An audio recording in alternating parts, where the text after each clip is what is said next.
She had one win standing between her and a Wimbledon quarterfinal.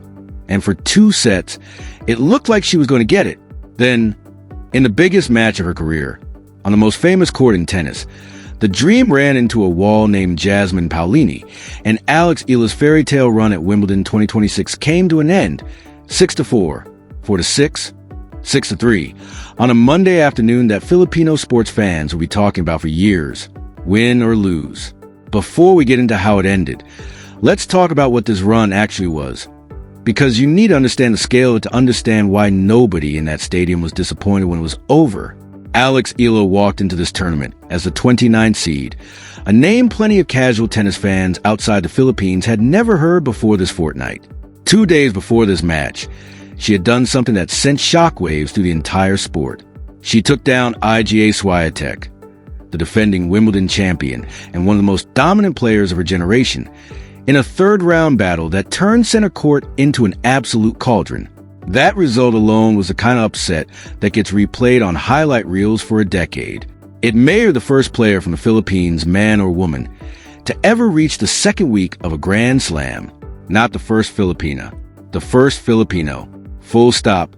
So when she walked out to face Jasmine Paolini in the 4th round, she wasn't some feel-good underdog story anymore. She was a genuine threat, and everyone in that stadium knew it, including Paolini herself, who had already tasted defeat against Eala once this year at the Dubai Tennis Championships. That's the subplot running underneath everything here. These two had met before, back in the spring, on hard courts, and Eala had won. So when they stepped onto the grass at the All England Club, this wasn't just a 4th-round match.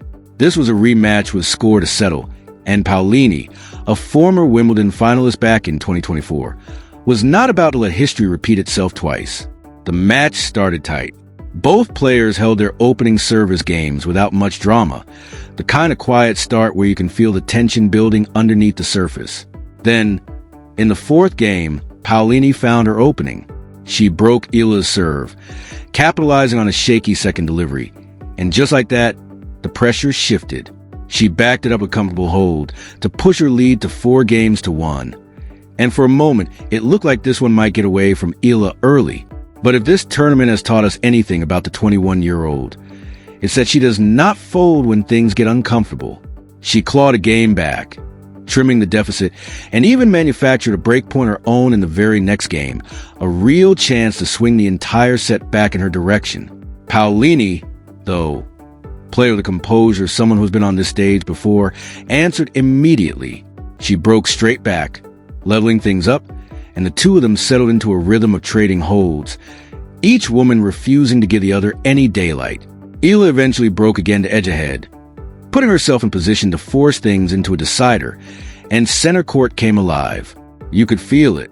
The crowd sensed something building, the way a stadium does right before a shift in momentum, and for a stretch it really did seem like Eala was about to do to Paolini what she had done to Swiatek just days earlier. Paolini surged back, though, working her way to a commanding lead on Eala's serve, 3 break points away from potentially locking up the set entirely.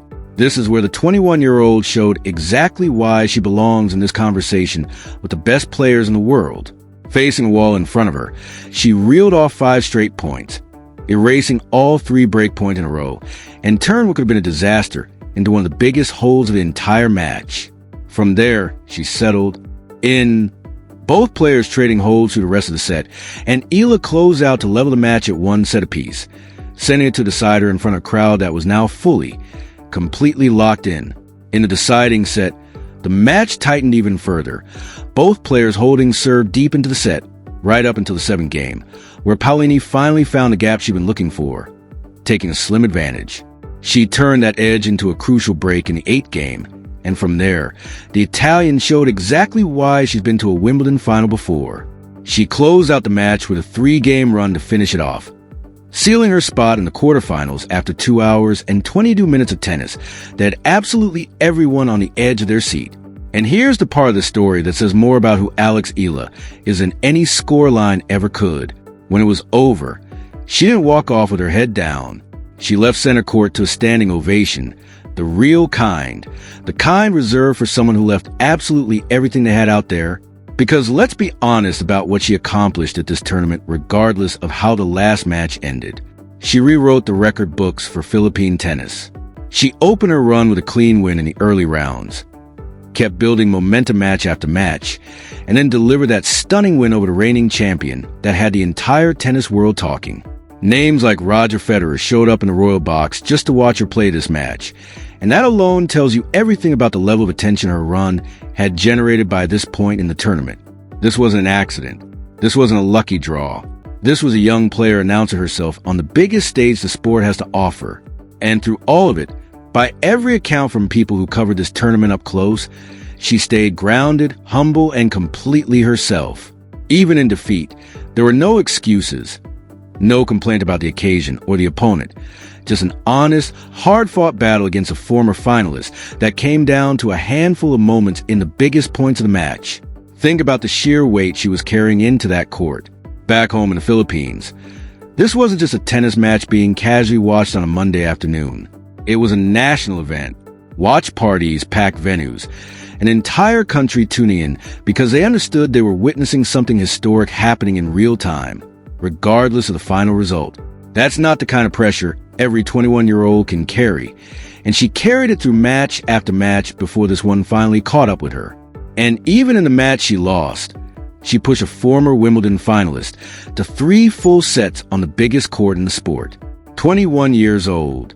First Filipino ever to reach the second week of a Grand Slam. First Filipino ever to reach the 4th round of Wimbledon. A signature win over a defending Wimbledon champion along the way. And a loss that, instead of being remembered for the score, will be remembered for the way she handled it. The way she carried herself walking off that court with her head held high. Because here's the thing about runs like this one. They aren't the end of anything. They're the beginning. Every great champion has a night like this somewhere in their story. The one where the tournament run finally ends, but the belief that got them there doesn't go anywhere. Alex Eala leaves London with a completely different reputation than the one she walked in with. She's not a surprise name buried deep in a draw sheet anymore. Every player on tour now knows exactly what she's capable when the lights are brightest, and nobody is going to be sleeping on her in future draws. The seeding will change. The expectations will change. She's not an underdog story anymore. She's a legitimate contender, and this tournament is the moment that became undeniable for the entire tennis world to see. Paolini earned her quarterfinal spot, and she deserved it. Play with composure, someone who had been through this exact stage before, someone working her way back into form after a difficult stretch of her season. But Eala walked away from London with something that might matter even more in the long run. Proof, delivered in front of a global audience, that her win over Swiatek was no fluke, that she genuinely belongs on courts like this one against players like this one. To everyone who followed this run from the very first match, the ones who stayed up late for those early rounds, who watched in disbelief during that stunning upset over the defending champion, tonight probably stings a little. That's completely fair. That's a real feeling, and there's nothing wrong with sitting in it for a moment. But don't let one final score line take anything away from what actually happened over the course of this tournament. You watched history unfold in real time. You watched a 21-year-old from the Philippines walk onto the most famous tennis court on the planet and make the entire sport pay attention to her name, match after match, round after round. She'll be back on stages like this one. And when she is, people will remember exactly how she left this one. Not broken, not diminished, blowing kisses to a crowd that rose to its feet because they knew they had just watched something special happen in front of them. They weren't applauding a loss. They were applauding the arrival of a player who was about to become a fixture on the biggest stages the sport has to offer. Because that's how these things work. Once that kind of belief starts building around a player, it becomes almost impossible to stop. The confidence grows, the experience compounds, the game gets sharper, and the player standing in that spotlight only gets more dangerous from here. Alex Eala just proved all of that in front of the entire tennis world. Win or lose on this particular Monday, this was never the end of the story. It was the opening chapter, one that the whole sport is only just starting to believe.